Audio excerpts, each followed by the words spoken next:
Colosenses capítulo 1, versículo 15, dice la palabra del Señor: Él es la imagen del Dios invisible, el primogénito de toda creación. Ciertamente está hablando del Señor Jesucristo. Hoy vamos a estudiar un poco acerca de esta palabra primogénito. Primogénito, en el lenguaje humano común y corriente, significa el primer hijo, el hijo recién nacido, el primero en la familia.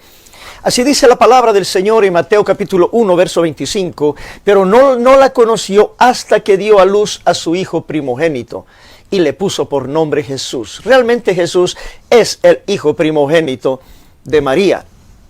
Pero primogénito, la palabra primogenitura en relación a Jesús acá en la palabra del Señor, no habla de su origen, más bien habla de su posición, de su carácter y de su autoridad. Estamos leyendo Colosenses 1:15, que dice que Él es la imagen del Dios invisible. A Dios no se le puede ver, pero en la faz de Jesucristo podemos ver, porque Él es la imagen del Dios invisible. Pero al mismo tiempo es el primogénito, el que tiene derecho sobre toda la creación. En la nación de Israel y en muchos pueblos también, el hijo primogénito es el que tiene derecho sobre toda la familia. Es el heredero principal, es el que va a tomar la autoridad sobre todo.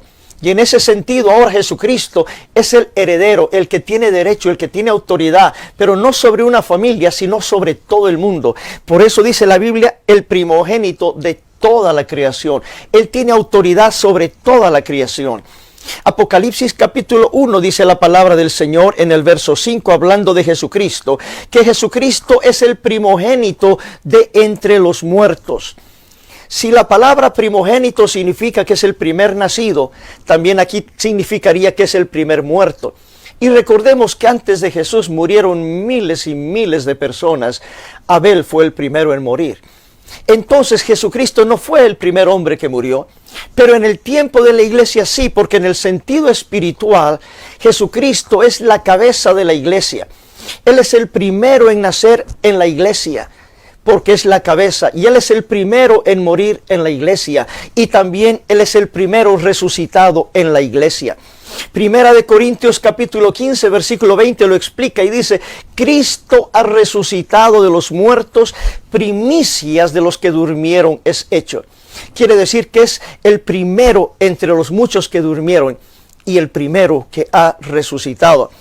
Así también dice la palabra del Señor en Romanos capítulo 8, versículo 29, que Jesús es el primogénito de entre muchos hermanos, el primero de entre muchos que conforman el cuerpo de Cristo, que somos la iglesia.